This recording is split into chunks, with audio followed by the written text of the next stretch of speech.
Okay, let's come back to InDesign.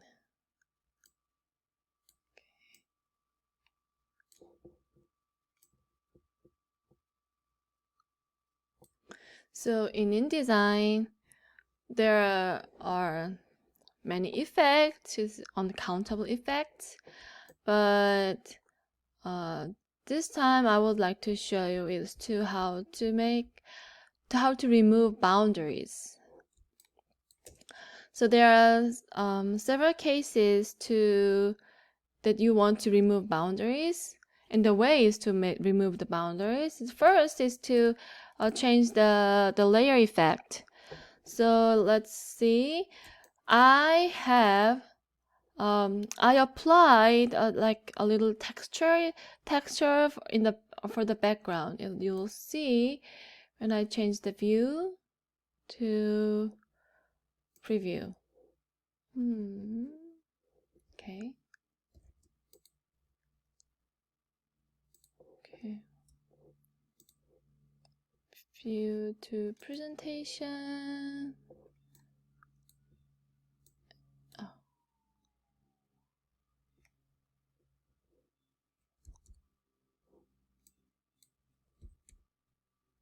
So you'll see some texture was applied overall page.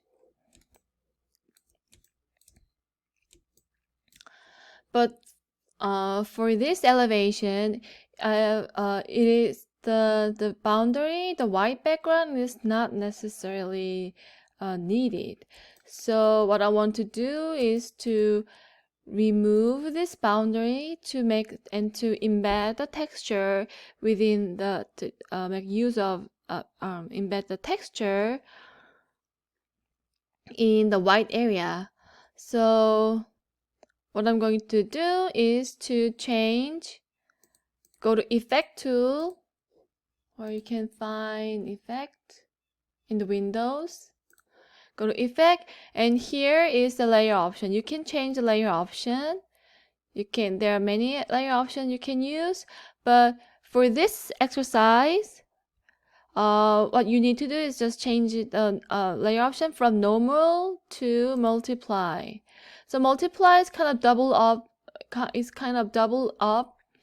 the color information, kind of using like the double up the color information on both layers. So the difference between normal and multiply, it just on the white area, it'll just seamlessly make the seamless background outside of the object, but within the object you'll see the color a little bit changed. So when you do this on if you like overlapping some object here,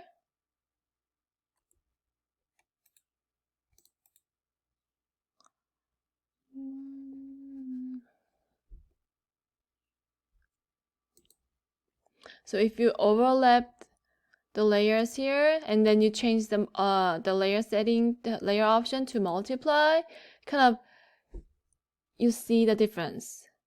It can multiply each layer color information on each pixel.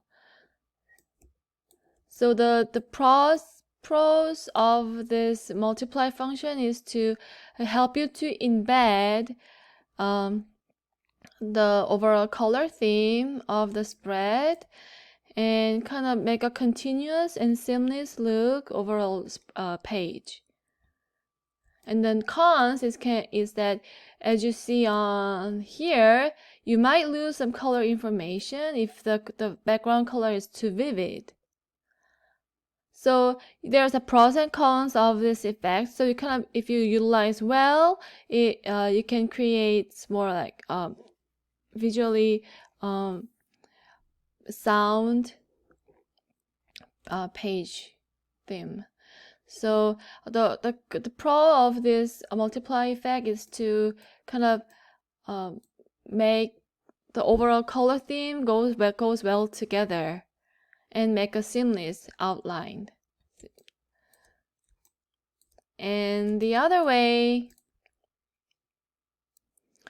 to remove to vivid and obvious outline is first select the shape, and you can add some feather of the shape.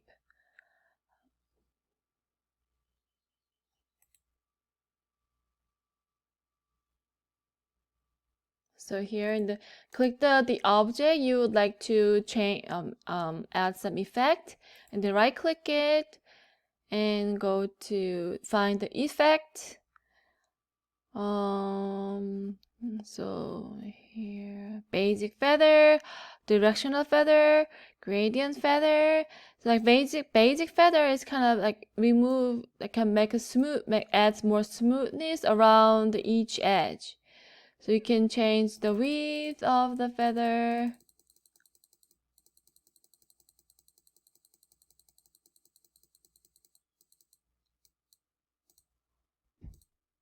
Okay, so let's view. So, or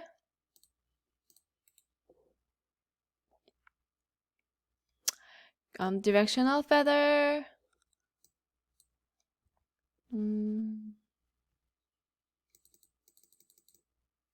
Okay, maybe we can.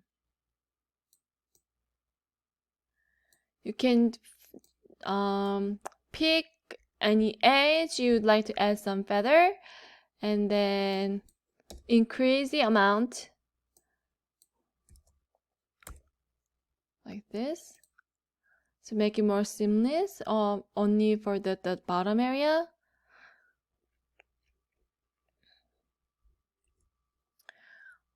Or the other effect is to gradient it feather.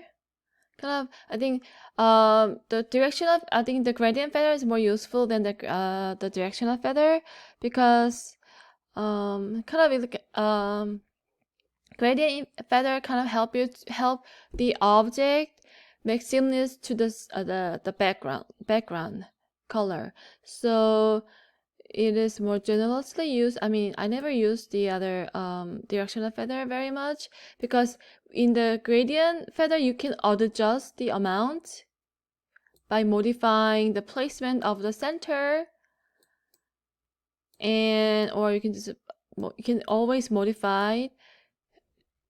You can modify the amount of the center, and also change the direction as well. And it can be radial. So you can change by linear gradient and radial gradient. So for me, the gradient feather is more useful than the directional feather. And hit OK if you find the right amount of gradient. Okay,